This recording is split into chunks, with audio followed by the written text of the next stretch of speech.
কবি অপূর্ব দত্তের কবিতা আকাশ।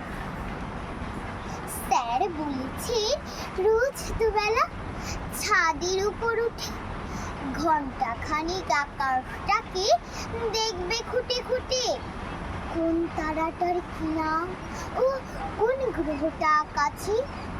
জ্যোতিষ বলাই কাকে বলে সেটাও জানার আছে।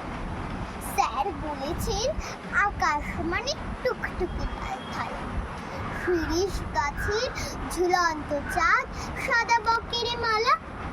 ও দিদি ভাই, তুমি বলো আকাশ কোথায় থাকে? সবার আকাশ হারিয়ে গেছে হাই রাইজের পাখি। আমি এখন ঘরে বসে আকাশকে চিনি, নীল রঙা এক চৌকো আকাশ কম্পিউটার স্ক্রিনে।